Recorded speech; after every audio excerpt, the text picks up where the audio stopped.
મારું નામ રશીદભાઈ સમા છે સાહેબ। હું ગરીબ માણસ છું, અહીંયા કને મારો છોકરાનું ગુજરાન ચલાવું છું કેવી રીતે, તો 15-20 વર્ષ થયા। તો આ જો કોઈ પણ જાતને સમજો રણતું નથી, પણ આ જો બીજા કહેવા ઉપર સત્તાપક્ષ જો માણસો છે આને કહેવા ઉપર મારા ઉપર જો વ્યવહાર જો કર્યો છે, સમજો લો આ યોગ્ય નથી। હું કોર્ટમાં પણ ગયો છે, મારી અપીલ ચાલુ છે, તો છતાં પણ મને કોઈ જાતની નોટિસ નથી આપી ને એવી રીતે મારું ઝૂંપડો હતો, ઝૂંપડોને પડાવી દીધો ને જો રેલવેની ગેટની ઉપર જો પક્કો બાંધકામ કરીને બેઠા છે, જો ભાજપની ગોદમાં જો બેઠેલા છે, આને કોઈ પણ સમજો લો કોઈ પણ રેલવેને કોઈ દેખાતો નથી ને જો ગરીબ માણસોને રોજી દેવાને બદલે રોજી માણસોની ભાજપ સરકાર છીને છે, આને આ યોગ્ય નથી। હું એટલે જ કહું છું, હું મુસ્લિમ સમાજથી આવું છું એટલે મારા સાથે અન્યાય થયો છે। હું કોર્ટમાં ગયો છે, મને કોઈ નોટિસ પણ નથી આપી કોર્ટમાં, આજે મારી તારીખ હતી તો છતાં પણ આને સાહેબને ઘણી રિક્વેસ્ટ કરી તો પણ કોઈ મારે સાંભળ્યું નથી કોઈ પણ જાતનું। બસ એટલો જ હું કહું છું, વધારે આજે રોજે છે શું એટલે વધારે કહેવા માંગતો નથી। ભુજ રેલવે સ્ટેશન પાસે રેલવે પ્રશાસન દ્વારા આજે એકમાત્ર જે વેન્ડર છે એને એમની જમીન ઉપરથી હટાવવાના પ્રયત્નો કરવામાં આવે છે, જ્યારે કે ભુજના રેલવે પ્રશાસનની જમીન ઉપર અનેક જગ્યાએ એમના મળતિયાઓએ દબાણો કરેલા છે અને એ દબાણો પ્રત્યે રેલવે પ્રશાસન આંખ વિચારણા કરી રહ્યું છે। ત્યારે આ એકમાત્ર દબાણ હટાવવા પાછળના કારણોની તપાસ કરી રહ્યા છીએ અને આ મેટર ઓલરેડી આજે પણ કોર્ટમાં આજે એનું હિયરિંગ હતું। જે વિક્ટિમ છે એમણે રિક્વેસ્ટ પણ કરી કે ભાઈ આજનો દિવસ મને આપો, કોર્ટમાં જે પણ નિર્ણય આવશે એ મને માન્ય રહેશે, પરંતુ એમણે રેલવે પ્રશાસને આજને કોઈપણ પ્રકારે સાંભળવામાં આવ્યો નથી, ઇગ્નોર કરવામાં આવે છે સંપૂર્ણ રીતે।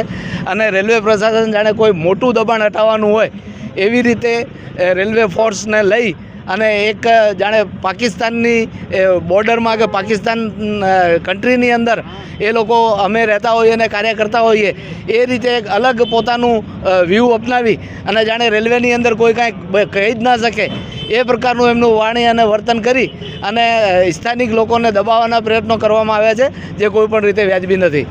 મારું નામ ખલીફા મોહમ્મદ હુસેન છે ને આજ રોજ ભુજના અંદર જે રેલવે તરફથી દબાણ હટાવવાનો ઝુંબેશ ચાલુ હતો। ઝુંબેશમાં ખાલી માત્ર રેલવેને એક જ ચાયની હોટલ જે કેટલા વર્ષોથી અહીંયા છે એ જ દેખાવામાં આવે છે। આ તૂટ્યો એનો કોઈ વિરોધ નથી, પણ માત્ર ખાલી એક જ તૂટ્યો એ માટે અમને જવાબ ખપે છે કે એ જ રસ્તામાંથી 100 મીટરમાંથી બીજો પર દબાણ છે, તો એ શું સત્તાપક્ષમાં ભેગા છે એના માટે એ લોકોને તોડવામાં નથી આવતો ને જે ગરીબ લોકો જે મહેનત મજૂરી કરીને પોતાનું ઘર ચલાવે છે તો એને જ ખાલી તોડવામાં આવે છે ને એવો નથી કે ભાઈએ પોતાની લડત નથી કરી, એ કોર્ટ સુધી પર ગયા, આજે પર એ કોર્ટની તારીખ પર હતી તોય નોટિસ વગર એ લોકો તો તોડી ગયા છે। માત્ર એક નોટિસ આપી હતી જૂની નોટિસ, એ આધારેથી ને હજી આજે પર કોર્ટની તારીખ હતી તોય પર એ કોર્ટના ચુકાદા સુધી વાટ ન જોઈ ને રેલવે તરફથી આ તો તોડવામાં આવ્યો છે। પણ તૂટ્યો એનો કોઈ વિરોધ નથી, જાય તો બધાનો જાય, નકા એકનો ન જાય। આ જ રસ્તામાંથી 2 જ દબાણ છે ને 2 સેમ ધંધા છે। આની ચાયની હોટલ છે, ઉંઆય ચાયની હોટલ છે, ખાલી સત્તાપક્ષમાં બેઠેલા વ્યક્તિઓને છાવરમાં આવે છે ને સત્તાપક્ષમાં નથી હોતા એને તોડવામાં આવે છે। હવે અમારી એ જ માંગ છે કે આગળ જતાં અમે પ્રોસેસ કરશું, કલેક્ટર સાહેબને આવેદનપત્ર આપશું, રેલવેમાં આપશું કે એક જે ગેરકાયદેસર છે, કાયદેસર હોય તો કોઈ વાંધો નથી, પણ ગેરકાયદેસર હશે તો હવે એ પર તોડવામાં આવે, અમારી એક જ માંગ છે।